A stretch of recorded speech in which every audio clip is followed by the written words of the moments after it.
நடுவானிலேயே பாகிஸ்தான் ட்ரோன்கள் அனைத்தும் அழிக்கப்பட்டன என இந்திய ராணுவம் தெரிவித்துள்ளது.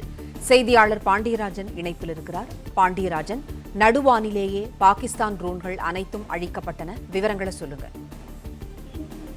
போர் ஒப்பந்தத்தை மீறி கடந்த 3 நாட்களாக பாகிஸ்தான் ராணுவம் இந்தியாவினுடைய வான்வெளி பகுதிகளை நோக்கி அவர்களுடைய ட்ரோன்களையும் ஏவுகணைகளையும் மற்றும் ஏர்கிராப்ட்களையும் ஆளில்லா விமானங்களையும் அனுப்பக்கூடிய பணிகளில் ஈடுபட்டிருந்தாங்க. இந்தியாவினுடைய குடியிருப்பு பகுதிகளை நோக்கி அவருடைய தாக்குதல் நகர தொடங்கியிருந்த நிலையில இன்று மாலை 5 மணிக்கு பிறகு பாகிஸ்தானும் தாக்காது, இந்தியாவும் தாக்காது என்கின்ற வகையிலே உயர்மட்ட ராணுவ அதிகாரிகள் இணைந்து பேசி ஒரு ஒப்பந்தம் கையெழுத்தானதாக ஒரு அறிவிப்பு வெளியானது. அதன் பிறகு இந்தியா அவர்களுடைய தாக்குதலை நிறுத்திக் கொண்டார்கள், அதாவது பதில் தாக்குதலை நிறுத்திக் கொண்டார்கள். ஆனால் பாகிஸ்தான் ராணுவம் நேற்று என்ன செய்ததோ, நேற்று இரவு 7 மணிக்கு தொடங்கினார்கள், நேற்று முன்தினம் 8 மணிக்கு தொடங்கினார்கள், அதற்கு முன் அமிர்தசரத்தில் நள்ளிரவில் அவருடைய தாக்குதலை தொடங்கினார்கள். ஆனால் இந்த தாக்குதல் அனைத்துமே இந்தியாவுடைய ராணுவ நிலைகளை நோக்கி அல்ல, இந்தியாவுடைய ராணுவ பகுதிகளாக இந்தியாவுடைய துருப்பு இருக்கக்கூடிய பகுதிகளை நோக்கி அல்ல, இந்தியாவினுடைய மக்கள் வாழக்கூடிய குடியிருப்பு பகுதிகளை நோக்கி அவர்களுடைய அந்த தாக்குதல் முயற்சிகள் இருந்திருக்கிறது. ஆனால் அத்தனை முயற்சிகளும் தடுக்கப்பட்டிருக்கிறது. இந்தியாவை பொறுத்த வரைக்கும் சிறிய அளவிலான சேதாரம். பாகிஸ்தானுடன் ஒப்பிடுகையில் இந்தியா அளித்ததை காட்டிலும் இந்தியா அங்கிருக்கக்கூடிய சிவிலியன்களை நோக்கி ஒரு தாக்குதலோடு இதுவரை நடத்தவில்லை என்கின்ற அந்த தகவலை தெரிவிக்கிறார்கள். பாகிஸ்தான் அரசு கூட அதிகாரப்பூர்வமாக சில தகவல்களை நம்ம சொல்லியிருக்கிறார்கள். பாகிஸ்தானுடைய வான்வழி பாதுகாப்பு அமைப்பாக இருக்கக்கூடிய BQ-9 என்கின்ற அமைப்பு முற்றிலுமாக சேதப்படுத்தப்பட்டிருக்கிறது. பாகிஸ்தானுடைய 4 போர் விமான ஓடுதளங்கள் சேதப்படுத்தப்பட்டிருக்கிறது, அந்த நிலையங்கள் சேதப்படுத்தப்பட்டிருக்கிறது என்கின்ற வகையிலே ராணுவ நிலைகளை மட்டும்தான் நாம் குறிவைத்திருந்தோம். ஆனால் மக்கள் வசிக்கக்கூடிய பகுதிகளில் இவர்கள் தாக்குதல் நடத்த முயற்சி செய்து கொண்டிருக்கக்கூடிய நிலையில இந்தியா அதனை இடைமறித்து அளித்திருக்கக்கூடிய பணிகள்ல தான் கடந்த 3 நாட்களாக ஈடுபட்டிருக்கிறார்கள். இன்றும் அதனை தான் செய்து கொண்டிருக்கிறார்கள். ஆனால் போர் நிறுத்த ஒப்பந்தத்தில் கையெழுத்திட்ட பின் போர் நிறுத்த ஒப்பந்தத்திற்கு சம்மதம் தெரிவிப்பதற்காக தொடர்ச்சியாக அவர்கள் தாக்குதல் நடத்தி கொண்டுதான் இருக்கிறார்கள். இது சர்வதேச அளவில் பாகிஸ்தானுடைய நிலைப்பாடு என்னவாக இருக்கிறது? பாகிஸ்தான் நாட்டினுடைய நிலைப்பாடு பயங்கரவாதத்தை ஆதரிப்பதாக தான் இருக்கிறது. ஒரு ஒப்பந்தம் செய்யப்பட்டிருக்கிறது. உலகிலேயே மிக வல்லரசாக கருதப்பட்டிருக்கக்கூடிய நாட்டினுடைய அதிபர் ஒரு அறிவிப்பை வெளியிட்டிருக்கிறார்.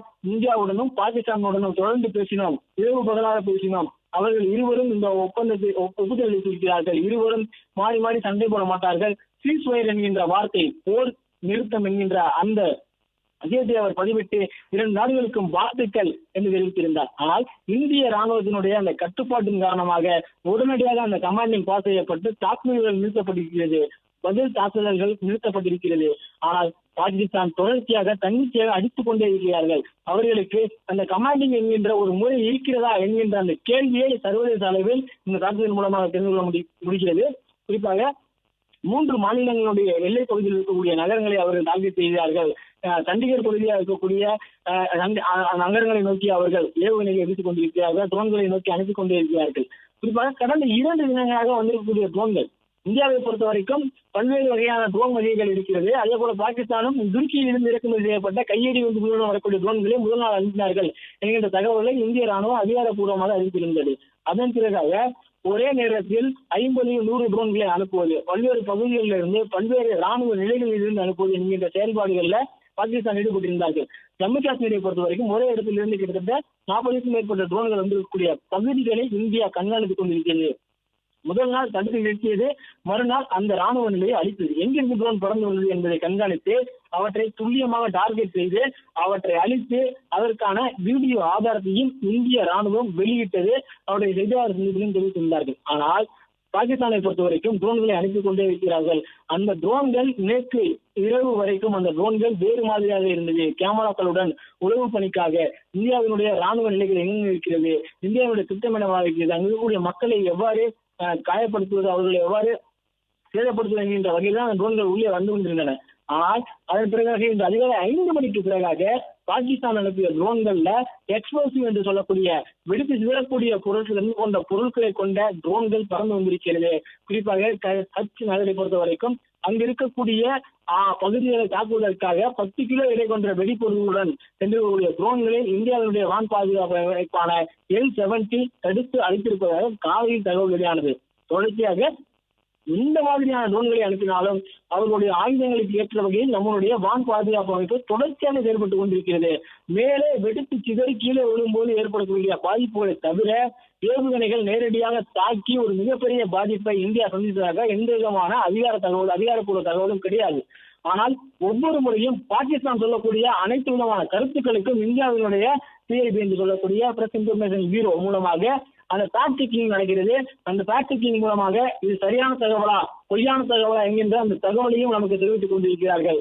பாகிஸ்தான் நேற்று முன்தினம், அதாவது அவர்களுடைய ட்ரோன் தாக்குதல் தொடங்குவதற்கு தினம் முதல் வான் பாதுகாப்பு அமைப்பை மூடவில்லை.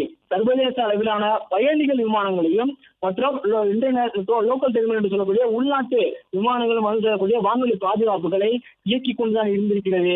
அவற்றையெல்லாம் மூடவில்லை என்று சொல்லப்படுகிறது. குறிப்பாக ஒரே நேரத்தில் அவர்கள் மீது தாக்குதல் நடத்துகிறார்கள். ட்ரோன்கள் மூலமாகவும் ஏவுகணைகள் மூலமாக தாக்குதல் நடத்தி கொண்டிருக்கிறார்கள். நாம் அந்த ட்ரோன்களையும் ஏவுகணையும் அழித்துக் கொண்டிருக்கிறோம்.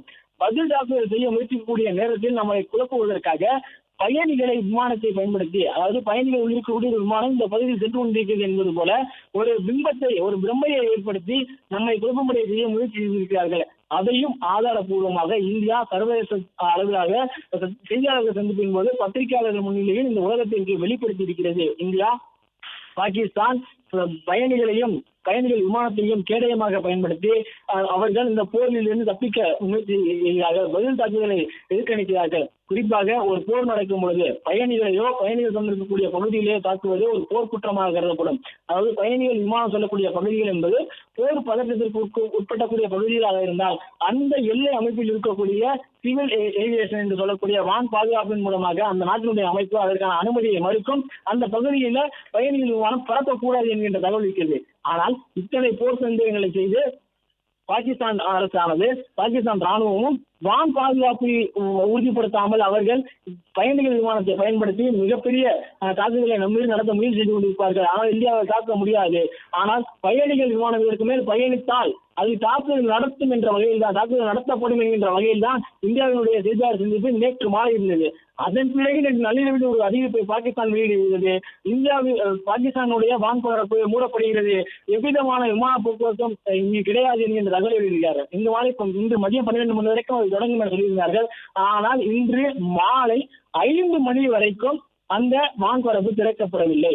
ஒப்பந்தம் கையெழுத்தான பிறகு, அதாவது இரு நாடுகளும் பரஸ்பரமாக ஒப்பந்தத்தில் கையெழுத்திட்டிருக்கிறோம்.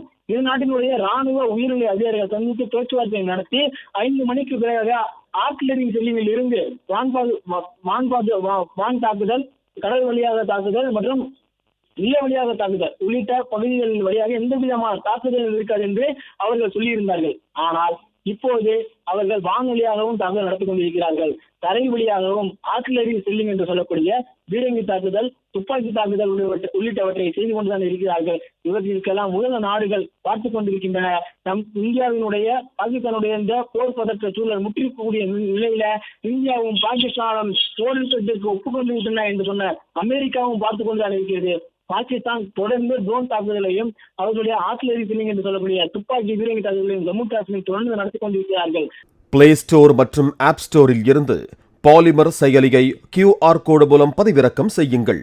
செய்திகளை உடனுக்குடன் பெறுங்கள்.